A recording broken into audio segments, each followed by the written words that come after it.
Alhamdulillah, asyhadu an la ilaha illallah wahdahu la syarikalah wa asyhadu anna Muhammadan abduhu wa rasuluh, amma ba'du. Puji dan syukur kita panjatkan kehadirat Allah Subhanahu wa taala. Berkat qudra iroda dan inayahnya, alhamdulillah kita masih bisa beraktivitas di dunia ini. Jawaban mengenai beberapa pertanyaan yang diajukan pelajaran sejarah peradaban Islam. Yang pertama itu mengenai bagaimana pengaruh peradaban Islam terhadap kebangkitan bangsa Eropa. Itu dimulai dari pengaruh pemikiran Ibnu Rushd kepada para pemuda Kristen Eropa, sampai-sampai mereka membentuk kelompok yang diberi nama Ibnu Rushdisme, atau juga disebut juga Averroisme. Di situ mereka mulai bangkit, yang titik tekannya itu kebebasan berpikir, jadi tidak kaku, kebebasan berpikir.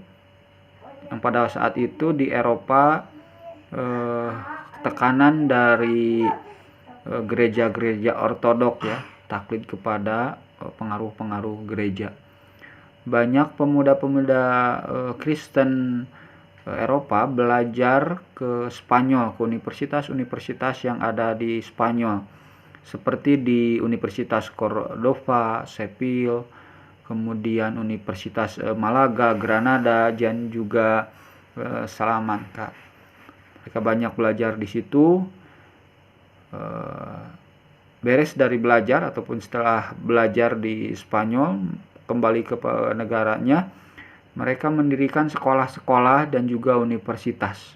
Mereka mengajarkan ilmu-ilmu yang mereka pelajari di Universitas Islam di Spanyol, seperti ilmu kedokteran, ilmu pasti, dan juga filosofi. Ilmu filsafat. Nah, itulah yang menyebabkan lama-kelamaan mereka berkembang secara ilmu pengetahuan, dan juga pada akhirnya karena di daerah Islam terjadi berbagai konflik, mereka maju melebihi peradaban Islam, khususnya di zaman Turki Utsmani. Itulah bagaimana pengaruh peradaban Islam bagi perkembangan dunia Eropa. Kemudian yang kedua, apa yang menjadi faktor penghantar kejayaan Bani Umayyah dan Abbasiyah, dan juga faktor kenapa mereka menjadi kemunduran ataupun sampai hancurnya. Kalau Bani Umayyah itu faktor pendukungnya itu mereka, dinasti Umayyah ini melakukan ekspansi besar-besaran ke berbagai wilayah, ke bagian timur juga ke barat, bahkan sampai ke Spanyol. Dengan waktu singkat, dinasti Umayyah ini mampu menguasai wilayah yang cukup luas. Malahan kalau dilihat dari sejarah, kekuasaan umat Islam paling luas itu di masa dinasti Umayyah. Hanya dalam waktu mereka berkuasa hanya singkat, hanya 90 tahun, tapi memang wilayah yang mereka kuasai cukup luas. Kemudian dari perluasan itu juga dimasukkan Islam di sana, disebarkan ke Afrika, ke Mesir. Kemudian faktor yang menjadi mundurnya orang-orang Bani Umayyah yaitu karena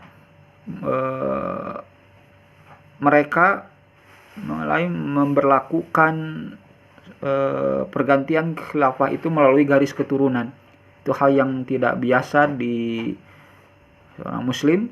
Di saat penerus Rasulullah kemudian ke Khulafaur Rasyidin juga bukan alasan karena garis keturunan, tapi di Bani Umayyah mulai karena garis keturunan. Maka pemimpin yang muncul itu tidak pasti berkualitas. Ada pemimpin-pemimpin yang lemah, sampai juga ada yang pemimpin yang berakhlak jelek. Kemudian adanya konflik politik di dalam juga di luar, adanya juga pertentangan antar etnis orang Arab utara dan juga orang Arab di bagian selatan yang terus meruncing, dan muncul dan juga sikap hidup yang mewah hedonis di kalangan istana, dan juga munculnya kekuatan baru dari keluarga Abbasiyah. Itu yang menjadi faktor yang menurunnya dinasti Umayyah. Kemudian dinasti Abbasiyah, faktor yang mendukung majunya dinasti Abbasiyah yaitu kemakmuran masyarakatnya, juga dibangun lembaga-lembaga pendidikan. Mereka meneruskan dinasti Umayyah. Dalam waktu singkat mereka bisa meneruskan dinasti Umayyah. Abbasiyah ini masih keturunan dari paman Nabi yaitu Al-Abbas bin Abdul Muthalib.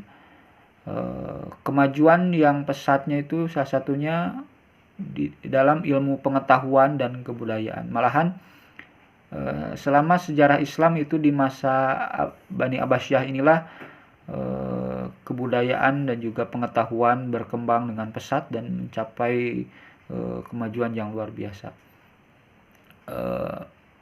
Yang menjadi faktor kemundurannya itu adalah mulai tidak stabilnya kondisi politik, ya, baik di dalam dan juga di luar. Salah satu penyebabnya itu karena sistem pergantian kepemimpinan itu monarki, ya, keluarga, maka muncullah keturunan-keturunan atau pemimpin-pemimpin yang lemah. Malahan sampai akhirnya banyak khalifah dari Abbas ini hanya menjadi boneka saja, padahal yang menjalankan pemerintahan itu bukan khalifah. Khalifah hanya menjadi boneka saja. Salah satunya contohnya itu yang menjalankan itu orang-orang Turki yang mempunyai kekuasaan. Khalifah hanya menjadi boneka sampai runtuhnya Bani Abbasiyah. Yang ketiga, ibrah yang dapat kita teladani dari 3 kerajaan besar, Turki Utsmani, Safawi di Persia, dan Mughal di India, yaitu kalau kita dilihat dari mulai bangkitnya ataupun dirintisnya ketiga kerajaan besar itu dimulai dari sikap yang betul-betul baik, kebiasaan atau budaya yang baik seperti yang dirintis oleh Utsman, ya, di Turki Utsmani ini. Memang yang menjadi titik tekannya itu mereka mempunyai kebiasaan yang kebiasaan disiplin serta taat terhadap aturan. Mereka dengan giginya bisa membangun sebuah peradaban yang tinggi dan juga bisa membangun kerajaan dalam waktu yang lama masanya. Kebiasaan-kebiasaan yang baik itu kemudian juga diimbangi dengan taatnya dalam menjalankan aturan Allah. Maka ketiga kerajaan itu bisa menjadi besar. Turki Utsmani di daerah Asia bagian barat, ya, dan utara, kemudian Safawi di Persia itu menjadi cikal bakal, ya, Iran saat ini. Kemudian Mughal di India. Juga yang menjadi faktor ibrahnya itu, yang menjadi faktor kemunduran mereka pun itu dari gaya hidup juga yang rusak dan juga mulai tidak taatnya terhadap aturan-aturan Allah. Jadi kalau kita disiplin, bersikap kebiasaan yang baik, itu juga akan menghasilkan sesuatu yang baik. Kalau kita kebiasaan jelek sampai dengan jauh dari hukum Allah, maka itu juga yang menimbulkan hancurnya sebuah kekuasaan. Kemudian yang keempat, bagaimana Islam masuk ke Asia Tenggara. Memang setelah Rasulullah SAW diutus pada abad ke-7, Islam dengan cepat menyebar bukan hanya di Jazirah Arab tapi juga keluar Jazirah Arab. Itu salah satunya melalui perdagangan. Banyak pedagang-pedagang Arab yang sampai ke Asia Tenggara, ke Sumatera. Khususnya kalau ke Indonesia, Sumatera, dilihat dari banyaknya bukti keterangan-keterangan dari orang Cina bahwa adanya orang-orang Arab ya, orang-orang Arab yang berdagang di daerah Sumatera. Sampai dalam beberapa waktu berawali dari perdagangan sampai merambah ke dunia politik, karena ada keturunan-keturunan kerajaan atau keluarga-keluarga kerajaan yang pada akhirnya masuk Islam dari pengaruh perdagangan ini. Kalau dalam dunia politik itu mulai munculnya kerajaan-kerajaan Islam. Di Aceh itu ada Samudra Pasai, kemudian Kesultanan Malaka di Semenanjung Malaya, kemudian juga di daerah Filipina. Di Filipina juga muncul juga kesultanan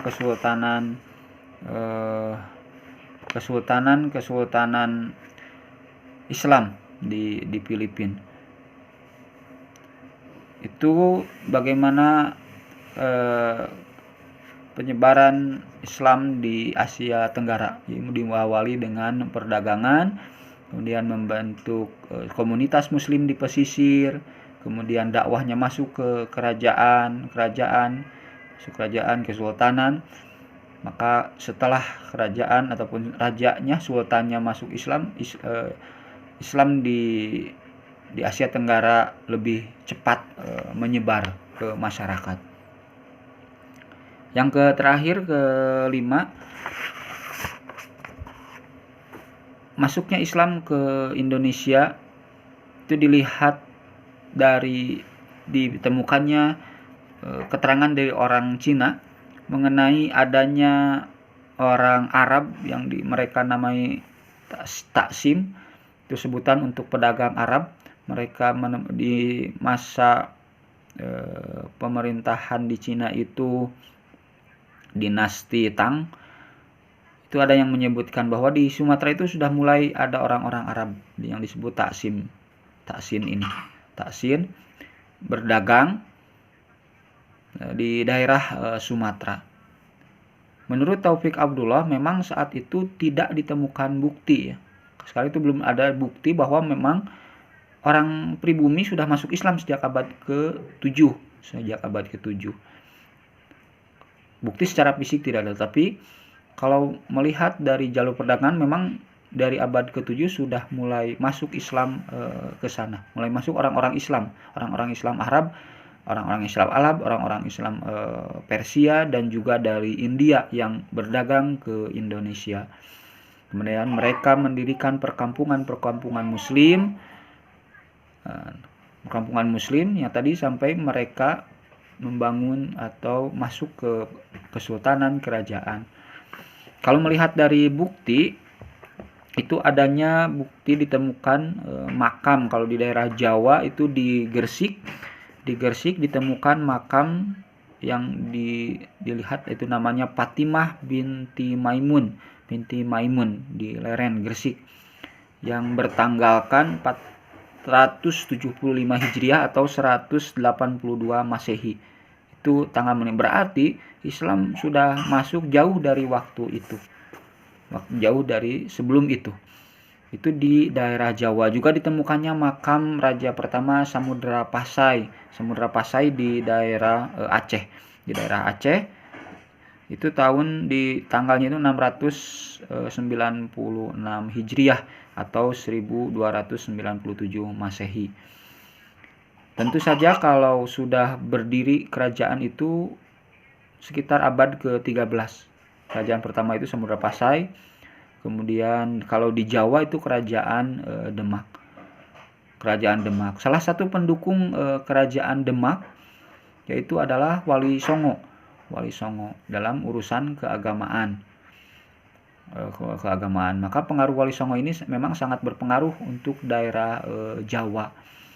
Daerah Jawa itu mereka berperan dalam perkembangan Islam di tanah Jawa, seperti di Cirebon, di Cirebon itu